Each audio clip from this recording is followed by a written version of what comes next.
안녕하세요. 오늘은 임대해준 집에서 누수가 발생했을 때 보험으로 보장이 가능한지 정리해 보겠습니다. 이 주제는 실제로 상담하다 보면 생각보다 정말 많이 나오는 질문인데요. 임대를 준 집에서 누수가 발생해서 아랫집에 피해가 생겼다면 기본적으로 집주인이 배상 책임을 지게 됩니다. 그래서 이럴 때 가장 먼저 떠올리는 보험은 바로 일상생활배상책임보험, 흔히 말하는 일배책인데요. 그래서 여기서부터 조금 헷갈리는 경우가 있습니다. 일상배상책임보험은 가입할 때 주소지를 입력하게 되어 있습니다. 여기서 이 주소지가 굉장히 중요한데요. 원칙적으로 일배층은 내가 거주하는 주택을 기준으로 보장이 됩니다. 즉, 내가 살고 있는 집에서 발생한 사고를 기본적으로 보장하는 구조이죠. 그래서 임대해준 집에서 누수가 났다면 이게 과연 보장이 될까? 이런 의문이 생길 수 있는데요. 최근에 가입한 일상배상책임보험의 경우는 가입 시 주소지를 거주용이 아니라 임대용 주택으로 설정이 가능합니다. 이렇게 설정이 되어 있다면 임대해준 집에서 발생한 누수로 아랫집에 피해를 준 경우도 일상배상책임으로 보상이 가능합니다. 하지만 여기서 중요한 조건이 하나 더 있습니다. 일상배상책임보험은 2020년 5월 이전에 가입한 경우 구조가 지금과는 조금 다릅니다.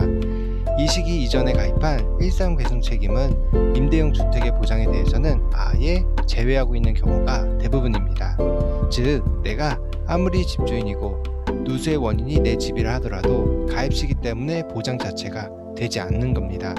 이 부분은 약관을 직접 확인하지 않으면 본인도 모르는 경우가 정말 많이 있습니다. 쉽게 정리하면 2020년 5월 이전에 일상배상책임을 가입하신 분들은 임대용 주택에 대해서는 보상받을 수가 없습니다.